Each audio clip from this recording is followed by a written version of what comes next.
So the way the format of today's sort of session is, I'll start off, give an introduction of myself, of the session, and we'll spend the first, call it 20, 25 minutes going through some materials, some information that I'd love to share with you all. And I will use some slides to present that. And then the back half of the hour, call it the last 25, 30 minutes, I will leave for Q&A. So I hope you all have questions. And at the end of the session, I have a surprise gift for those of you who are still here. So yeah, let's get started. So hi, everyone. Good evening from Boston. My name is Rifat Mursalin. I am a second-year MBA student at Harvard Business School. I am currently on campus, so I know you can't see the background, but I'm on campus here. Prior to business school, I've done a couple of different things. I worked in investment banking on Wall Street, and then pivoted out of that to become a teacher in Malaysia. And I worked at a social enterprise startup in Bangladesh, which is where I'm originally from, and worked in social impact consulting. So it was management consulting, but working at a nonprofit. I spent my summer working at McKinsey and will most likely be going back. I'm still figuring things out. Very outside of school, I'm really interested in going on long walks, which I love doing when the weather is pleasant in Boston. But that season's gonna end soon, unfortunately. And I also really just like hanging out, playing board games with my friends in business school, which has been a ton of fun. So I will start sharing the slides, and I would like it if any one of you, once I say I've shared it, can confirm that you're seeing it. So not yet, just pulling it up.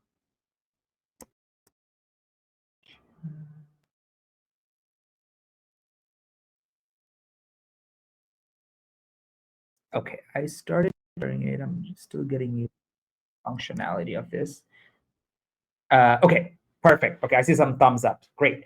So I am much more used to working on Zoom, not the Leland platform, but we can make it work.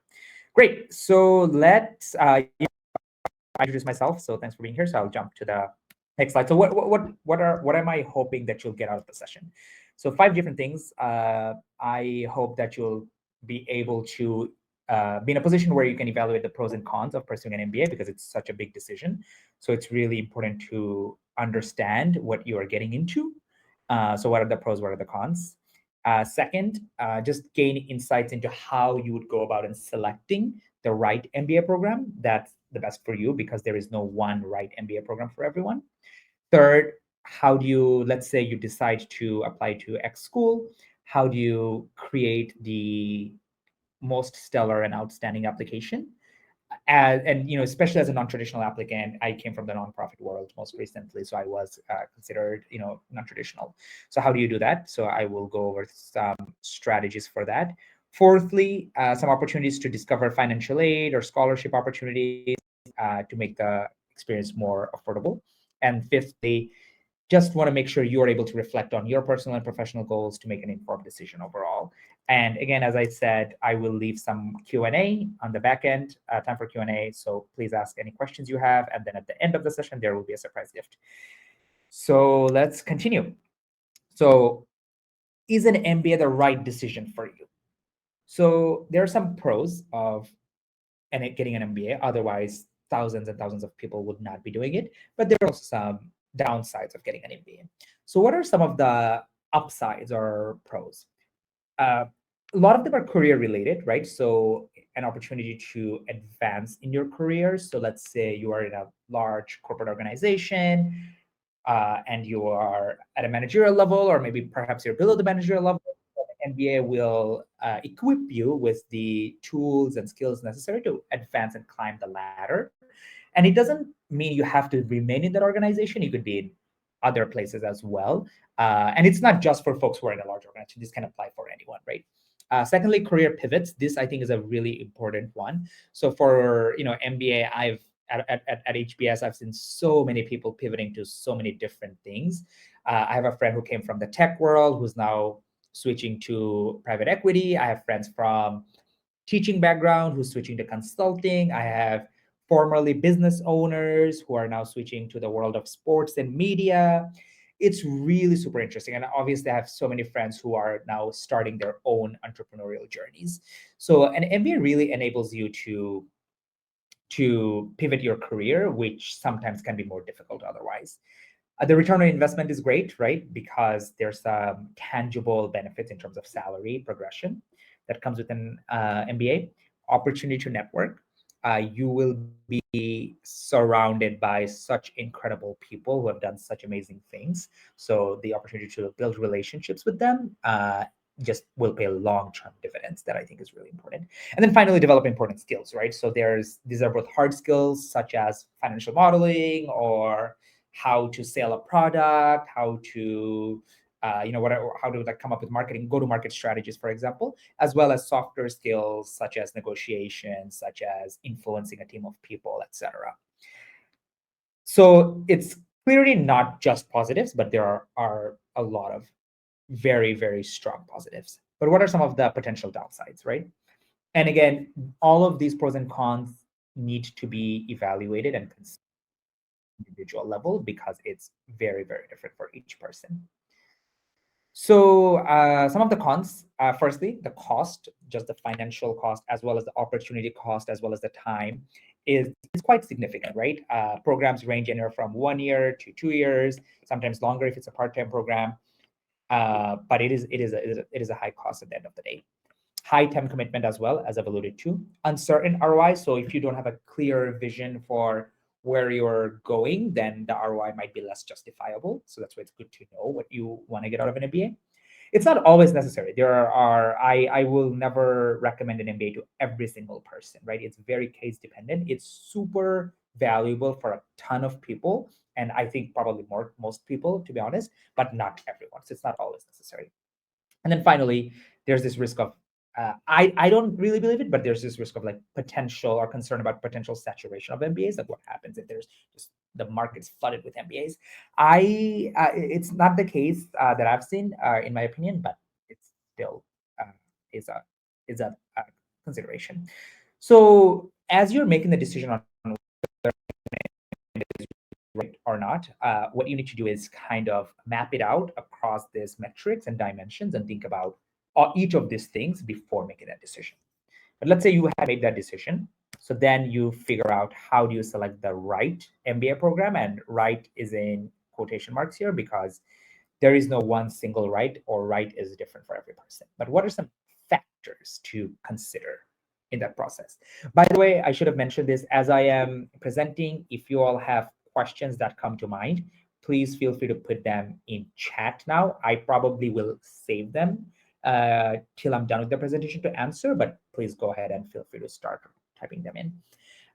So some factors to evaluate when thinking about whether a program is right or not is one, your career aspiration. So this can be desired industry, desired function, desired geography, etc. Second, program type. There's full-time, part-time, executive MBA, weekend MBAs, there's all online MBAs, there's all sorts of roles. So what is the right role for you? Thirdly, the school reputation and rankings. Fourthly, the program fit. So fit in terms of, do they have a specialized curriculum, or do they have classes and coursework in terms of what I'm looking to get out of it? What is the appropriate size? So HBS, for example, is a massive school. There's about 940 students coming in each year, right? So almost 1,000 people. Whereas schools such as, let's say, Dartmouth Tuck or Northwestern Kellogg are much smaller, right? So what is the right size for you? And then network, right? How strong is the alumni network? How big is the alumni network? How strong is it in the geographies that I want to go to, et cetera, et cetera. Personal preferences on this theme of geography is like, where do you want to be? Do you want to be in an urban setting like Columbia Business School? Do you want to be in a rural setting like Tuck again, right? Not to pick on Tuck, but it's kind of like these decisions are important. And then finally, timing. Is this the right time for you to pursue an MBA? Oftentimes, business school will ask the question, if you're interested in pursuing an MBA, why is now the right time to get an MBA for you? So you need to be able to justify that. So these are the things, the most important things in selecting the right MBA program. And next, how do you craft an outstanding MBA application. So let's say you've decided that you are going to apply. How do you craft an MBA application? So the way business school applications work, there are multiple rounds. So this is different from most undergraduate application process. So there's round 1, round 2, sometimes round 3, sometimes even round 4. And you can apply whenever you're ready, but usually the earlier, probably the better, but it's whenever you're ready. So for example, right now is middle of November, round 2 applications for fall 2025 admissions is due in about less than 2 months. So early January, early to mid January is when all the completed applications are due. So you need to take the test, you need to have the rest of the application components ready. So if any of you are planning on applying round 2 or considering it, if you are not almost done with it, I would strongly recommend you get on that for fall 2025. But if you're interested in applying later, fall 2026, now is not too early. It's never too early. I spent several months on my application, including the test taking. So it's never too early. You should devote and dedicate plenty of time and energy, because if this is going to be a decision that's significant cost, significant time commitment, you want to make sure you give it your all as you're applying, because otherwise you're not giving that full justice. So what are some of the ways to craft an outstanding application? Firstly, you have to understand the admissions criteria. What are they actually looking for in terms of academic abilities, in terms of professional achievements, and also personal qualities and attributes. Secondly, how do you build a strong profile? So this is test scores, work experiences, extracurricular activities. Thirdly, you have to research. Once you've figured out what schools are right for you, you have to research the target schools and connect with those schools. This is through conversations and school visits, etc. Then you have to make sure you create a very compelling resume, which, by the way, is different from the resume that you apply to job. If someone tells me they use the same resume to apply to a job and apply to business school, chances are they will not lead to super effective results for both of those scenarios, because employers, what employers are looking for is very different than what admissions committees are looking for. So you need to make sure to, like, my 2 resumes look very different, like fundamentally different. So you need to make sure you're aware of that. You have to secure a strong letter of recommendations. So you have to make sure you can get recommendations from someone you have strong relationships with. But making them strong involves coaching them and guiding them through the process, as opposed to just saying, hi, can you please submit a recommendation? This requires active guidance. And then finally, but this is, in my opinion, the most important part, is writing really powerful essays and narratives. And this requires strong reflecting and introspecting on some of the questions. It requires you to be genuine and authentic. And also there are some just clear writing and narration and storytelling strategies. So for all of these, there's a lot, as you can tell, but this is just what it takes to get into any of the top business schools. And it's not impossible. It is possible. I firmly believe it's possible for anyone to do it, but it does require intentionality. It requires effort. It requires time. And oftentimes it requires some coaching, or coaching at least makes it easier. So I'll pause there, and I will open it up for Q&A, and we'll go for as long as there are questions. If there are no more than 5 minutes of questions, then we can end early. But this is the time for Q&A. And I know we had some from chat. Feel free to raise your hands, speak out loud, come on, unmute yourself, or you can write in the chat, whatever is easier. Sure. Before I answer the first question, Rasmi, you have a question about MSSM. I would appreciate it if you can just write out what that stands for, because some of the acronyms can be different country to country. But I will answer Darren's question. So Darren asked, if taking an MBA in the US, how difficult is it regarding visas to stay working in the country after graduation? A very good question, and a question that I was literally just talking about 20 minutes ago with some friends. I was at a dinner earlier. So, and these are friends who are looking at jobs right now, recruiting, and visa sponsorship is super important to them. So I would say whether it is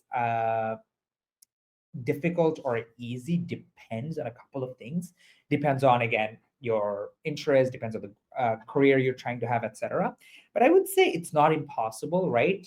It all just comes down to what job you're applying to and whether they sponsor or not. And so, for example, a lot of the traditional industries like consulting, investment banking, large corporations, they sponsor. So then there's no issues, right? So I'm going into consulting. Most of my peers actually at HBS who are doing consulting are internationals. What that means is they all have sponsorship, right? They all have visa, so it's not a challenge at all. But if you're trying to be an entrepreneur and start your own company, then that might get more complicated. But there are OPTs and visa extensions and all of that. I'm not an expert on the topic, but those do exist. Rasmi, to your question about how is an MBA different from MSSM, so Masters in Sports Management, and MBA is a Masters in Business Administration. So it's business and general management as a whole, whereas the sports management is much more specific and focused on just managing sports, whereas an MBA you can apply to anything. And you can be the head of state. We have several alumni from HBS who are heads of state, including George Bush. Natalie, is it a good idea if you come from an okay job already, want a career pivot, but do not know what to do? Good question. Wall Street background, want to pivot, have no idea if I should know what I want now or there's time to make that decision in the school? That's a really good question. So it depends. It depends. I think here's what I'll say. I think it's helpful to have an idea. You don't need to know exactly what it is, but it's helpful to have some ideas, or it's helpful to have some ideas of what you don't want to do. So coming into business school, I knew that I did not want to go into the world of finance or investing because I'd done that before. I didn't want to go into investment banking, Wall Street, or PE, right? And these are very common career paths, but I'd done that before. So that's not what I wanted. I had a couple of hypotheses. One was consulting. Second was something in like entrepreneurship. And I ended up going the consulting route. So it's good to have some ideas before you start so that you can kind of focus. Otherwise, the world is your oyster and you can do 1,000 things, but there's just not enough time because recruiting starts early, especially for internships. So it's good to have some guiding ideas. But it's fine if you don't, to be honest. The other place where it helps to have an idea is when you're applying. You need to apply with a very strong story of this is where I was, this is what I'm doing now, this is what this is what I want to do in the future. Now, you don't have to do what you say you're going to do in your essay, right? No one's out there comparing your essay response to your actual decisions. You don't have to. Most people don't, in fact. But you should write something that's authentic to you. You shouldn't just make stuff up. So that would be my suggestion. Jacob's question about does the probability depend on the round? My theory is, and admissions committee strongly says it doesn't. My theory is that between round 1 and 2, it doesn't matter as much. But oftentimes there's round 3, round 4. I think those probably have a lower probability because because the admissions committee has already started filling up their classes. So it's probably more difficult. This is, again, my opinion. I don't know any data on this, so don't quote me anywhere. This is just my opinion. I think it might get more difficult in round 3 or 4, but if you have a strong enough application, you can get in any rounds. But I personally applied in round 1.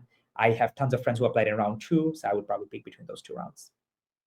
Another question from Jacob: how important are extracurriculars and volunteer work to getting into a top MBA? So I would say it's fairly important, right? Because it's really difficult to stand out in a sea of applicants. So I would say it's fairly important to really stand out. So, and what business schools are looking for, especially the top business schools, are leadership abilities to influence others, abilities to manage different stakeholders, those types of things, rather than just hard technical skills. They're not looking for coders. They're not looking for pure marketing folks. That's not what they're looking for. Those skills are important, but they're looking for people who have real leadership skills. And oftentimes those things shine or demonstrate are through ECs and volunteering. So I had significant ECs and volunteering experience. But I wouldn't say it's an absolute must, but I think it's fairly common to have those. So I would keep that in mind, and I would start thinking about what can I do right now, or what are some ECs I have done. And this includes even if you've done extracurriculars in college, right? So that's also a possibility to include those. Okay, let me look at the next question. If I'm interested in academia, this is a question from Natalie. Down the line, 5 to 10 years, would an MBA be worthwhile on that path? So it depends on what sort of academia you are interested in, right? It depends on the discipline. If you're interested in, I'm going to make something up here. If you're interested in like biochemistry, getting a PhD in biochemistry and becoming a biochem professor, then arguably an MBA might not have the highest return on investment for you, right? Because unless you're able to spend your career in the business world, doesn't necessarily have to be business world, in like organizational setting, then it might not have be the highest ROI, frankly. But if your academia is something business related, then definitely it could have high ROI. Or if you're considering other ways to, if you're considering of doing something else in between and then academia and then maybe doing something else, like if you later on want to do anything that involves with managing, like if you become a dean of a department, or if you start your own university or school or whatever, then this MBA, the skills you learn is super duper important. But if you're just going to be a professor for the rest of your life and it's not a business related professor, I'm not fully sold on the ROI. But we do have a ton of professors at HBS who are doctors, who have doctoral degrees, and they have gone down the path of academia, and they have a ton of research experience and research exposure. So let me see the next question. This is from Sophia. EC volunteer, what are some common involvements EC candidates pursue while also balancing a full-time job? So common involvements. So it really depends. I have to dig back to my memory here. Let me think. I'm just thinking back to my classmates. So let me start off with me, and then I'll share what I see some common things that my classmates have done.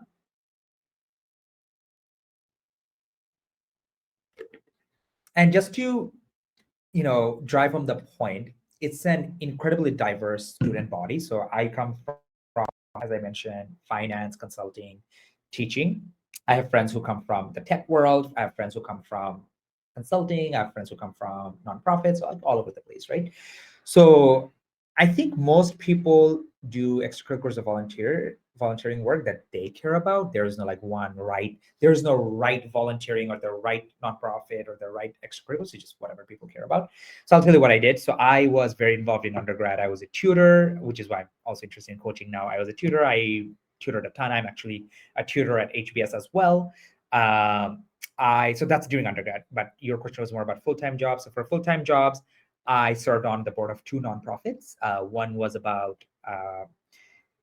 increasing civic engagement, particularly for Muslim communities in the US. So that's something I really cared about. So I served on the board. And the second one was about giving scholarships or making education more accessible and affordable for students who come from low-income family backgrounds. And that's a cause that I really am passionate about. So I served on the board of that. And then I also was involved in some campaigns. So some of the campaigns in the state of Georgia, like political campaigns for elections. So I volunteered there.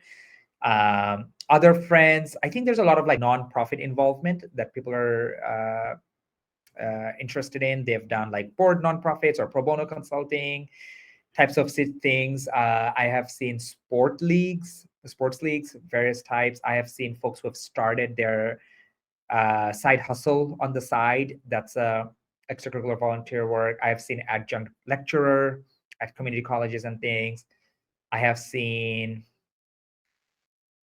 a lot of writing, so like publishing articles, stuff like that. So it really varies. So I would say do whatever you're most interested in. There's no, but those are some of the common ones I would say. But I do totally agree that for consultants, bankers, these other rigorous industries, it is very difficult to find the time to do something like this. So even like a mentor. Oh, the other very common thing is being a mentor to underprivileged youths or something like that. But it's very much possible because all of us have done it. Would you recommend applying as an undergrad for deferred MBA and working for a few years after graduating undergrad? Yeah, I would recommend it. Sure. If you are in undergrad, you were interested in the deferred MBA, yeah, would definitely recommend it, but I would recommend working before you start. Jared's question, difficulty to get scholarships and what are schools looking for in giving them? So this varies for schools. A lot of schools are merit-based. So for them, they just look at everything else I've already mentioned in terms of like application materials, strong work experience, extracurriculars, etc. Like it's the same metric that they use. They're looking for diverse candidates. For places like HBS, GSB, might be some others, it's completely need-based. So it doesn't matter how strong your profile is. Once you're accepted, they do some evaluation of your needs based on your income over the last couple of years, et cetera, and you get scholarships based on your need. I will just share as a personal anecdote, I have very, very high scholarship, a very strong scholarship from HBS because of my sort of work experience and financial situation before starting school. So hopefully that answers the question. Adam, LORs, how far do you go? How far back on your resume can you go? 4 years, college professor, coach. So I would strongly recommend that the LORs come from a professional environment. So they could be a supervisor, they could be a senior supervisor, anything like that. They don't have to be from your current position always. They could be from a different position, but I would recommend from a professional experience rather than an academic one. No worries, Darren. Thank you for joining. Any other questions? If not, I will give you all some time back. And as I mentioned, there is a surprise. So I will go to that in a minute, but I will wait for maybe a minute or 90 seconds for any final questions.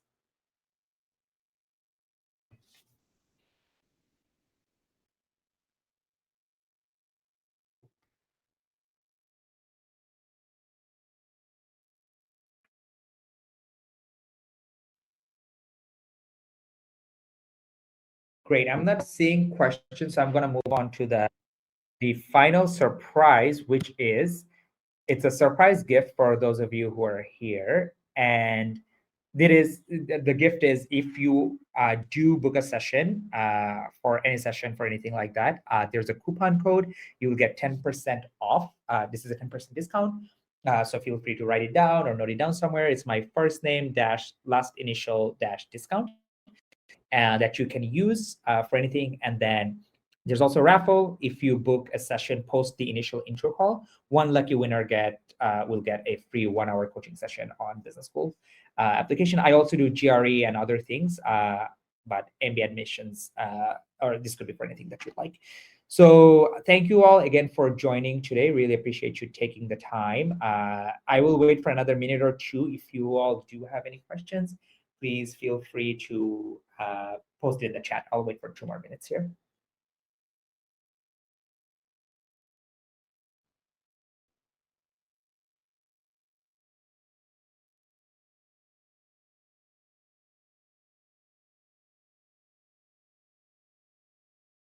Thank you, Nandita.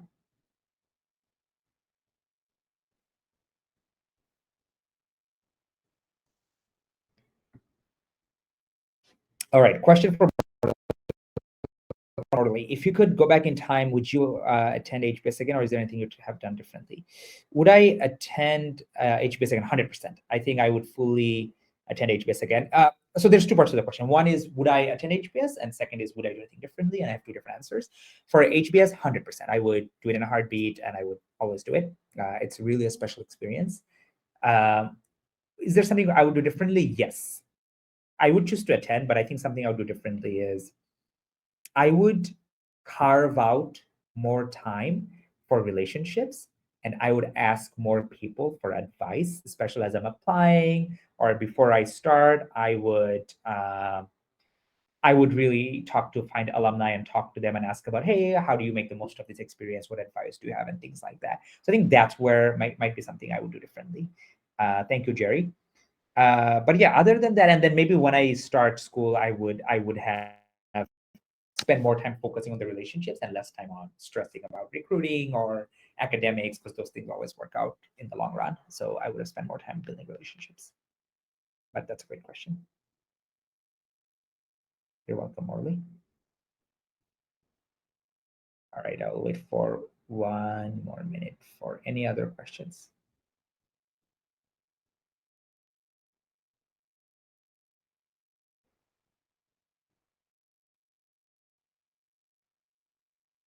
Cool. Not seeing any more questions. So thank you all for being here, and thank you all for taking the time. Best of luck in your MBA application journey. Take care, everyone.